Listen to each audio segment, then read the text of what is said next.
ओम शांति ही शांति ही शांति हो।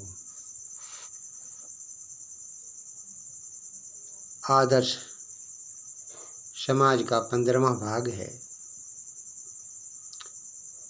इसमें मैं अपना व्याख्यान रखूँगा, प्रवचन करूँगा। लेकिन प्रवचन करने से पहले मैं एक कविता के माध्यम से अपना प्रवचन प्रारंभ करूँगा। और यह कविता जो है हमारी रचना है। शीर्षक है आदर्श समाज को कभी न भुलाना।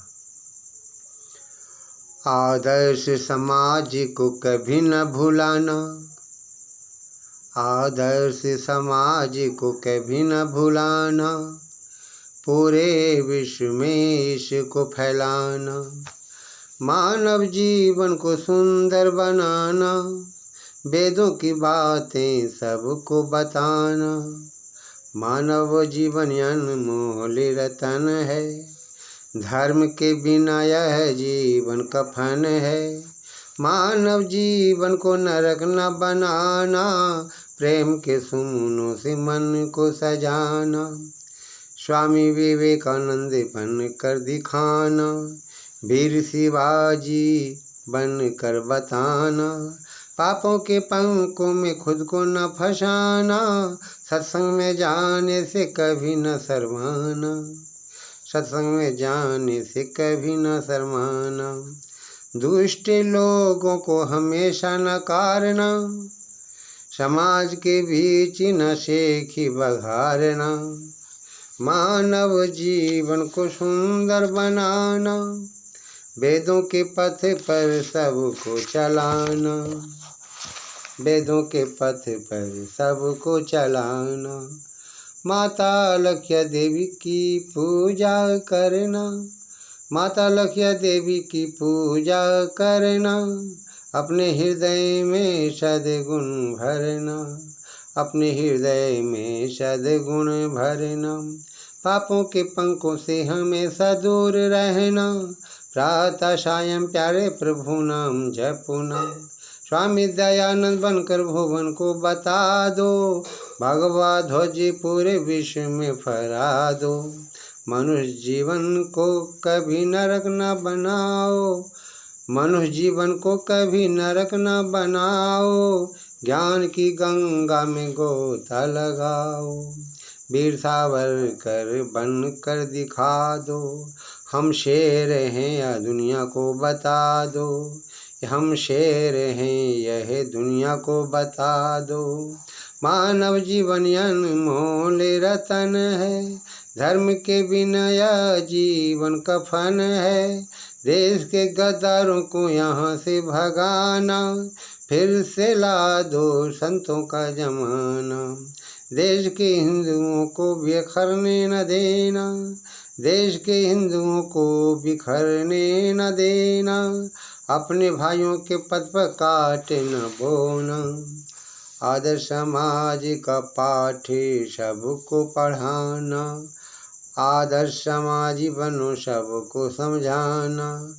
डॉक्टर रविंद्र कुमार शास्त्री के पथ पर चलो तुम, बनना है तो सच्चा आदर्शवादी बनो तुम। पाखंडियों के चक्कर में क्यों फंसते हो, अपने शत्रुओं से क्यों डरते हो। एक दिन तो सबको मरना ही पड़ेगा, शमशान घाट जाकर जलना ही पड़ेगा। आदर्श समाजी बनकर भुवन को दिखा दो, दुनिया में रहकर कुछ करके बता दो। प्रेम के पुष्पों से मन को सजा लो, मानव जीवन को निर्मल बना लो, मानव जीवन को निर्मल बना लो। कहने के आशय ये है कि परमपिता परमात्मा ने हमें ये जो मानव का शरीर दिया है, मानव जीवन दिया है, अच्छे कर्मों के लिए दिया है। और हमें अच्छे कर्म अपने जीवन में करना चाहिए। जो मनुष्य मानव जीवन पाकर अच्छा कर्म नहीं करता है उसका जीवन बेकार है, व्यर्थ है। हम इस संसार में आए हैं अच्छे बनने के लिए, बुरे बनने के लिए नहीं। हर व्यक्ति ये चाहता है कि हमारा सम्मान समाज के बीच हो। हर कोई चाहता है कि हमारा देश सबसे ऊंचा हो, सर्वश्रेष्ठ हो। लेकिन यह कैसे संभव है जब हम राष्ट्रभक्त बनेंगे। जिस प्रकार से हमें अपने घर से प्यार होता है, स्नेह होता है, प्रेम होता है, अपने परिवार से प्रेम होता है, स्नेह होता है, ठीक उसी प्रकार से हमें अपने देश से भी प्रेम करना होगा। देश के लिए हमें हमेशा तन मन धन से तैयार रहना होगा, तभी यह संभव हो सकता है। लेकिन आज के कुछ लोग ऐसे होते हैं जिन्हें अपने देश से कोई मतलब नहीं होता है। वे सोचते हैं कि हमें देश से क्या मतलब है, राष्ट्र से हमें क्या मतलब है, धर्म से हमें क्या मतलब है। लेकिन मनुष्य का पूरा जीवन जो धर्म पर ही टिका हुआ है, मनुष्य का पूरा जीवन धर्म पे टिका हुआ है। जो धर्म की परिभाषा को नहीं समझता है, नहीं मानता है, वो समझिए खुद को भी नहीं मान रहा है। क्योंकि धर्म पर ही यह जीवन टिका हुआ है, धर्म पर ही यह देश टिका हुआ है, धर्म पर ही यह समाज टिका हुआ है, धर्म पर ही पूरा विश्व टिका हुआ है और धर्म पर ही मानव जीवन टिका हुआ है। हम धर्म से अलग नहीं हो सकते हैं। धर्म से यदि हम अलग हो जाते हैं तो फिर हमारा जीवन पशुओं की तरह होने लगता है। हम पशु बन जाते हैं, हम मनुष्य कहलाने योग्य नहीं होते हैं।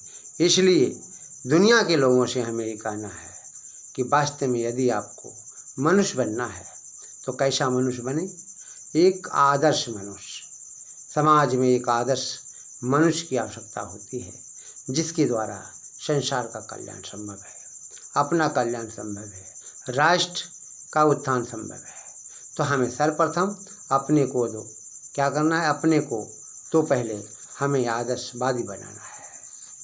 हमें स्वामी विवेकानंद के सिद्धांतों को अपनाना है, हमें स्वामी दयानंद के सिद्धांतों को अपनाना है। स्वामी दयानंद ने दुनिया के लोगों से ही कहा था हम श्रेष्ठ बने, हम महान बने हैं। तो कैसे हम महान बनेंगे, कैसे हम श्रेष्ठ बनेंगे हैं? उन्होंने कहा श्रेष्ठ बनने के लिए, जिसको उन्होंने कहा आर्य। आर्य का मतलब क्या होता है? श्रेष्ठ। श्रेष्ठ का मतलब क्या होता है? श्रेष्ठ व्यक्तियों के समूह को आर्य समाज कहते हैं। वही बात है। आदर्श समाज क्या है? आदर्श व्यक्तियों के समूह को आदर्श समाज कहते हैं। तो हमें आज आदर्शवादी बनना होगा, अपने जीवन को आदर्शमय बनाना होगा, तभी यह संभव है। लेकिन आज हम क्या कर रहे हैं? भटकते जा रहे हैं, भटकते जा रहे हैं, भटकते जा रहे हैं।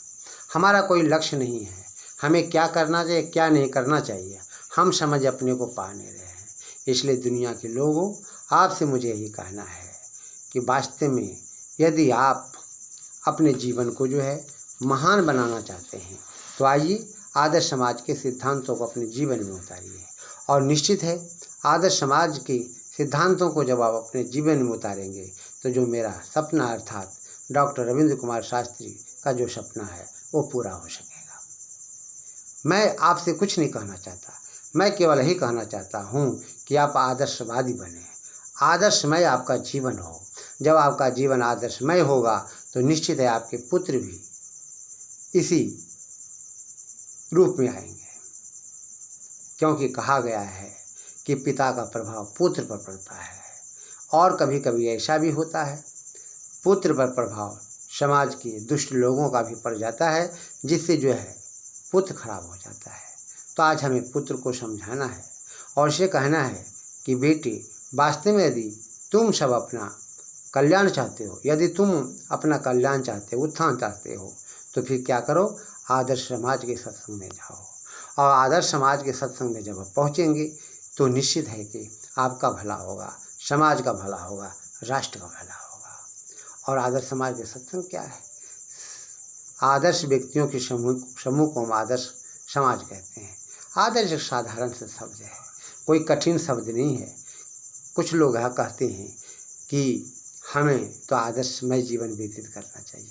कितनी अच्छी बात है, आदर्शमय जीवन व्यतीत करनी चाहिए, कितनी अच्छी बात है। लेकिन यदि मनुष्य इसे अपना ले तो मैं समझता हूँ उसका जीवन धन्य हो जाएगा, उसका जीवन सफल हो जाएगा। आज हमें सफलता की ओर चलनी है, सफलता की ओर बढ़नी है। ये कब संभव होगा? जब हम आदर्श समाज के सिद्धांतों को अपने जीवन में अपनाएंगे, क्योंकि आदर्श समाज के सिद्धांतों के अपनाने से जो है समाज और राष्ट्र का कल्याण संभव है और इसी में जो है राष्ट्र का उत्थान संभव है। इति ओम।